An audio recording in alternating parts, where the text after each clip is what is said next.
आपके channel Amy with me में आपका मैं फिर से स्वागत करता हूं। उम्मीद करता हूं आप लोग बहुत अच्छे होंगे और जीवन में बहुत कुछ अच्छा कर रहे होंगे।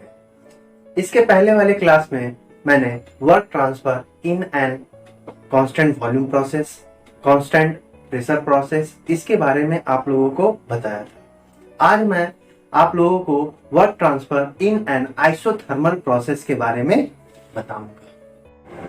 तब देखिए आज का टॉपिक क्या है, आपको पता चल ही गया है। क्या है वो? वर्क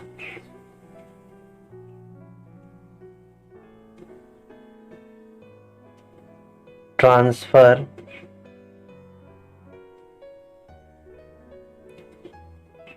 इन एन आइसोथर्मल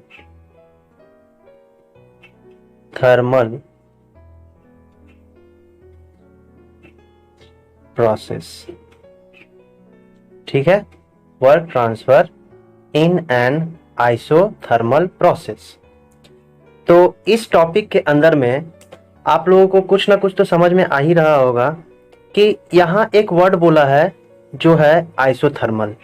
और आइसोथर्मल का मतलब क्या होता है? टेम्परेचर का कांस्टेंट होना। जब टेम्परेचर मेरा कांस्टेंट है, और ये टेम्परेचर मेरा कांस्टेंट कब होता है? बॉयल्स लॉ में। ये कब होता है? बॉयल्स लॉ में मेरा कांस्टेंट होता है। और ये बॉयल्स लॉ हम लोग को क्या बताया था? क्या बताया था? आइडियल गैस इक्वेशन हम लोग जब लिखे थे तो वो क्या था? PV is equal to M R T. ठीक है, PV is equal to M R T था। अब एक बात बताओ, मास मेरा कांस्टेंट है, आर मेरा कांस्टेंट है, मतलब कि कैरेक्टरिस्टिक गैस कांस्टेंट है। उसके बाद में टेम्परेचर मेरा यहाँ पे कांस्टेंट है। क्यों? क्योंकि यहाँ पे टेम्परेचर कांस्टेंट है, बॉयल्स लॉ बोला है। ठीक है, तो यहां से हम लोग क्या लिख सकते हैं? PV is equal to constant. क्या लिख सकते हैं? PV is equal to constant. तो यहां से और हम क्या लिख सकते हैं कि P1 V1 is equal to P2 V2 is equal to PV is equal to constant लिख सकते हैं कि नहीं? बिल्कुल लिख सकते हैं। तो इसके बाद यहां से हम लोग एक इक्वेशन ये निकाल सकते हैं कि PV is equal to P1 V1। ये रिलेशन निकाल सकते हैं कि नहीं? अरे भाई, P1 V1 P2 V2 PV सब C के बराबर है, तो हम लोग इसको और इसको हम बराबर नहीं कर सकते हैं? बिल्कुल कर सकते हैं। इन दोनों को हम बराबर कर सकते हैं। ठीक है, उसके बाद में हम लोग को वर्क डन निकालना है ना। क्यों? क्योंकि यहां पे बोल चुका है कि वर्क ट्रांसफर हम लोग को निकालना है आइसोथर्मल प्रोसेस में। ठीक है, तो वर्क डन का फॉर्मूला क्या था? Integration of P into DV. क्या था? Integration of P into DV. तो हम लोग का क्या इक्वेशन बन रहा था? यही था ना। ये मेरा प्रेशर था, ये मेरा वॉल्यूम था। तो जब हम लोग आइसोथर्मल प्रोसेस हम लोग किए थे तो एक बात गौर करना कि वहां पे मैंने इस तरीके का एक कर्व बताया था। बताया था कि नहीं? याद करो। और इस कर्व को वहां पे मैंने क्या बताया था कि ये जो कर्व है, ये कौन सा कर्व होता है? ये होता है रेक्टेंगुलर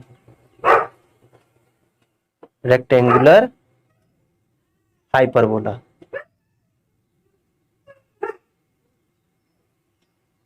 या फिर और क्या लिख सकते हैं? रेक्टेंगुलर हाइपरबोला के अलावा और हम इसको क्या लिख सकते हैं?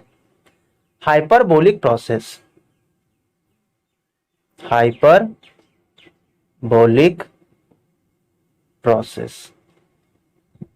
ठीक है, तो ये जो कर्व हम लोग को मिला था, ये कर्व को हम लोग ये कर्व हम लोग को क्या बताता है? पीवी डायग्राम पे जो हम लोग को कर्व देता है, ये कर्व हम लोग को क्या बताता है? हम जब वॉल्यूम एक्सिस पे इसका प्रोजेक्शन करते हैं, यहां से अगर हम लाइट को थ्रो करेंगे, यहां से हम लाइट को थ्रो करेंगे, तो ये इसका प्रोजेक्शन मुझे कहाँ मिलेगा? यहां मिलेगा कि नहीं? ठीक है, और ये जो प्रोजेक्शन मुझे मिलेगा, यही तो मेरा वर्क डन होगा। याद करो, यही मैंने बताया था ना। ठीक, तो ये वर्क डन हम लोग को निकल जाएगा यहां से। अब एक बात बताओ, यहां से P इंटू डीवी है, ठीक है, तो यहां से ये जो इक्वेशन मुझे मिला है PV is equal to P1V1, तो यहां से हम लोग क्या निकाल सकते हैं?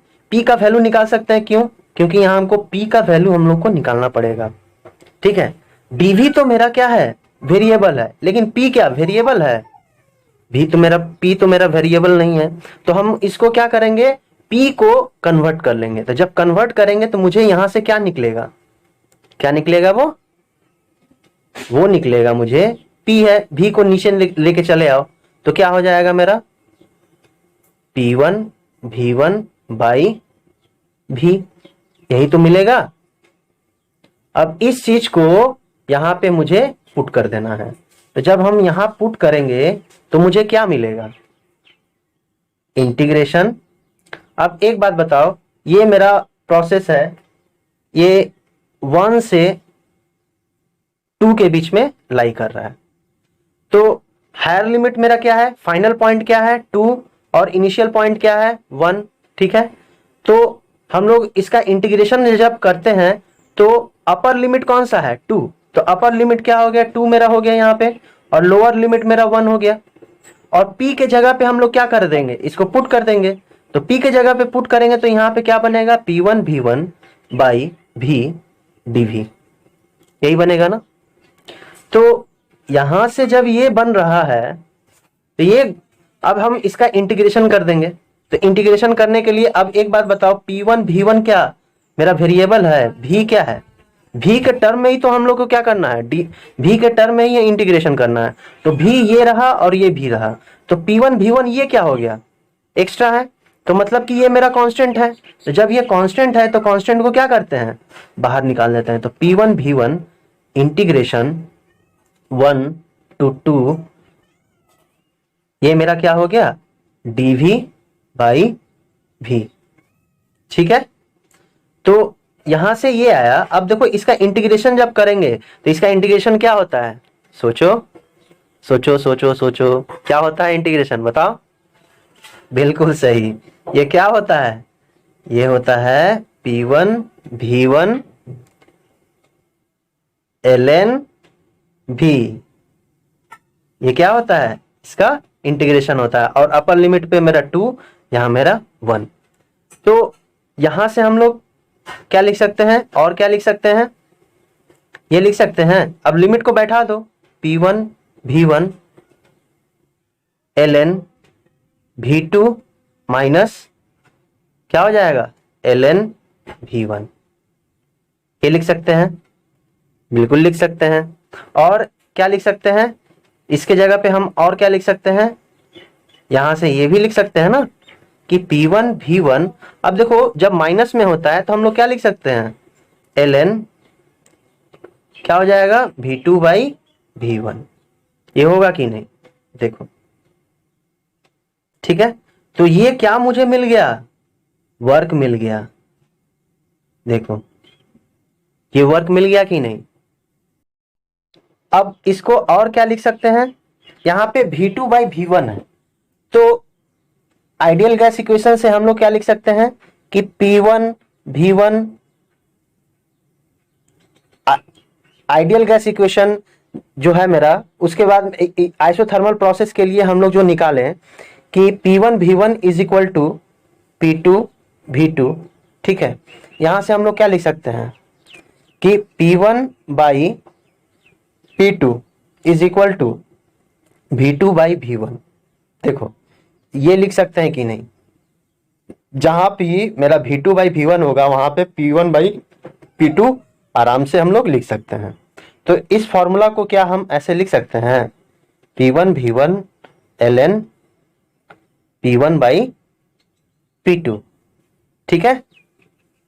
अच्छा, उसके बाद में हम लोग क्या इसको P1 V1 को हम लोग क्या लिख सकते हैं, देखो यहाँ पे क्या था मेरा PV is equal to MRT। ठीक है, तो अब देखो यहाँ पे 1 है, यहाँ 1 है, तो यहाँ पे 1 होगा। ठीक है, क्योंकि ये दोनों तो मेरा कांस्टेंट होता है, मास और कैरेक्टरिस्टिक गैस कांस्टेंट क्या होता है, ऑलरेडी मेरा कांस्टेंट होता है। तो T1 वेरिएबल मेरा कौन सा हो गया, प्रेशर हो गया, वॉल्यूम हो गया, टेम्परेचर हो गया।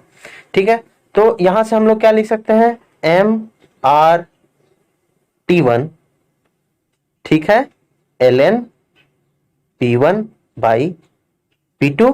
और क्या लिख सकते हैं, या फिर ऐसे भी तो लिख सकते हैं ना, MRT1 ln V2 by V1।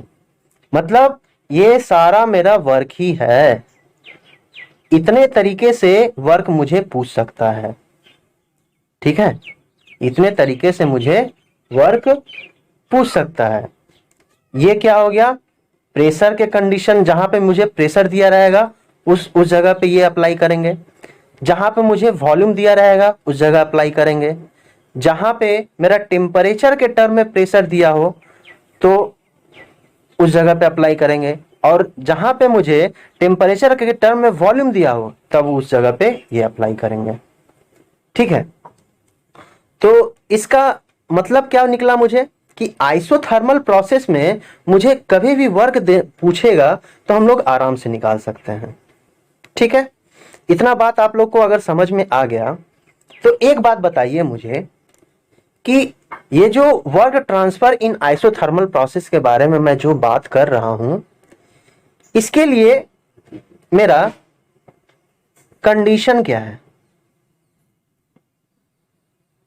Condition for apply. ठीक है, इसके लिए क्या क्या कंडीशन है जिसके वजह से हम लोग आइसोथर्मल प्रोसेस हम अप्लाई कर सकते हैं, ये बात बताइए। तो क्या कंडीशन हो सकता है, पहला नंबर पॉइंट क्या है, बिल्कुल सही, आइडियल गैस। यहां पे जो गैस हमने यूज किया वो कौन सा था, आइडियल गैस था।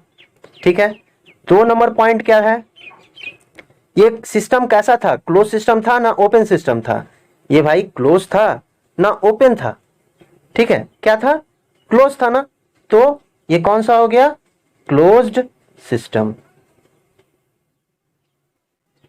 ठीक है, उसके बाद में, और ये जो कंडीशन मुझे मिल रहा है, एक बात बताओ, ये जो आइसोथर्मल प्रोसेस होता है वो बहुत ही ज्यादा स्लो प्रोसेस है ना फास्ट प्रोसेस है। बिल्कुल सही आपने बोला, ये बहुत ही स्लो प्रोसेस है। तो 3 नंबर पॉइंट हम क्या लिख सकते हैं कि जब कोई प्रोसेस स्लो होता है तो मतलब, और वहां पे फ्रिक्शन मैंने कंसीडर किया क्या, फ्रिक्शन मैंने कंसीडर नहीं किया, इसलिए क्या हुआ, ये मेरा रिवर्सिबल हो गया। ठीक है, और 4 नंबर पॉइंट क्या था, 4 नंबर पॉइंट ये मेरा क्या है, आइसोथर्मल है, आइसोथर्मल है। तो 5वां नंबर पॉइंट हम लोग, 5वां नंबर पॉइंट हम लोग क्या लिख सकते हैं, 5वां नंबर पॉइंट हम ये लिख सकते हैं कि क्या बोलो, work must cross the boundary system. ठीक है, क्रॉस द बाउंड्री सिस्टम। ठीक है, work must cross the boundary system, मतलब ये सारी कंडीशन यहां पे लगी तभी तो जाके मुझे क्या निकला, आइसोथर्मल प्रोसेस में हम लोग वर्क निकाल पाए। तो यहां से हम लोग एक नोट पॉइंट हम लिख सकते हैं कि नहीं, क्या नोट पॉइंट लिख सकते हैं, क्या नोट पॉइंट लिख सकते हैं, हम लोग ये लिख सकते हैं कि this equation applicable this equation applicable for, कब ये एप्लीकेबल है? व्हेन एन आइडियल गैस हम लोग यहां से क्या ले सकते हैं? This equation applicable for when an ideal gas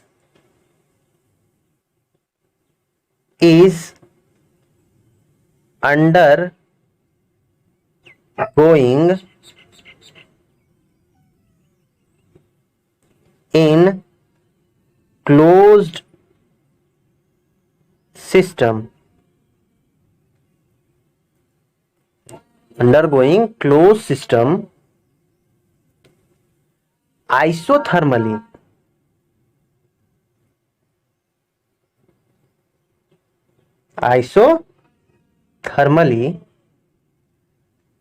from volume V1 to V2. Process must be the reversible.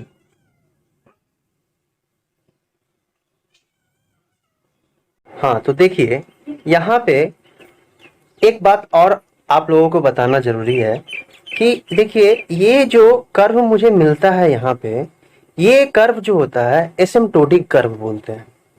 Asymptotic curve का मतलब क्या कि ये लाइन जो है हमेशा यहाँ से क्या हो जाएगा? पैरेलल हो जाएगा। ये कभी भी वॉल्यूम एक्सिस को टच नहीं करेगा और ये लाइन कभी भी प्रेशर एक्सिस को टच नहीं करेगा, इसलिए इसको रेक्टेंगुलर हाइपरबोला भी बोलते हैं। ठीक है, रेक्टेंगुलर हाइपरबोला या हाइपरबोलिक कर्व।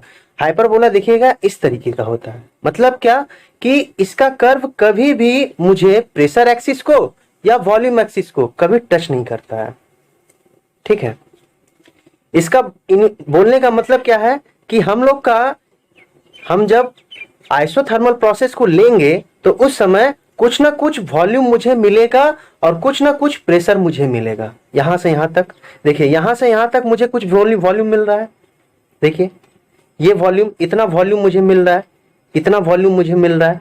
और जब हम प्रेशर का बात कर रहे हैं तो देखो यहां से यहां तक मुझे ये मेरा कुछ ना कुछ वॉल्यूम मुझे इतना मुझे कुछ ना कुछ प्रेशर मिल रहा है और इतना कुछ ना कुछ मुझे वॉल्यूम मिलेगा ही मिलेगा, नहीं तो ये आइसोथर्मल प्रोसेस मेरा एप्लीकेबल नहीं हो पाएगा। क्यों? आइसोथर्मल प्रोसेस में मैंने एक बात बोला था कि जब हम लोग बहुत ही ज्यादा टेम्परेचर को इंक्रीज करते हैं, बहुत ज्यादा टेम्परेचर को इंक्रीज करने के बाद में हम लोग क्या करते हैं, टेम्परेचर जितना था, मान लो कि 200 डिग्री सी है तो 200 डिग्री सी मैंने कांस्टेंट कर दिया। ठीक है, तो उस समय मेरा कुछ ना कुछ प्रेशर होगा कि नहीं, उस समय कुछ ना कुछ वॉल्यूम होगा कि नहीं, कुछ ना कुछ वॉल्यूम होगा, कुछ ना कुछ प्रेशर होगा। ठीक है, ऐसे ही तो नहीं ना आ जाएगा ये इक्वेशन। इसलिए क्या होता है कि ये रेक्टेंगुलर हाइपरबोला कर्व होता है और इस तरह के कर्व को हम लोग कहते हैं एसिम्प्टोटिक कर्व। 5 नंबर पॉइंट बोला गया कि work must cross boundary system. इसका मतलब क्या? सिस्टम का जो बाउंड्री है वो क्रॉस करना ही पड़ेगा, तभी मेरा काम का होना कहा जाए। अब एक बात बताइए, मैं ये जो भी पढ़ा रहा हूं वो क्लोज सिस्टम के अंतर्गत पढ़ा रहा हूं। अब क्लोज सिस्टम में एक बात बताइए, मास का ट्रांसफर होता है? मास का ट्रांसफर नहीं होता है, तो किसका ट्रांसफर होता है? एनर्जी का ट्रांसफर होता है। और एनर्जी जो है सिस्टम बाउंड्री को क्रॉस करता है कि नहीं, अब एकदम आपको समझ में आ गया। ठीक है, तो उम्मीद करता हूं कि आज मैंने जो पढ़ाया और ये जो ट्रिक लगाया वो आपको पसंद आया होगा और मैं बेहतर से बेहतर करने की कोशिश कर रहा हूं। ठीक है, चलिए ध्यान रखिए।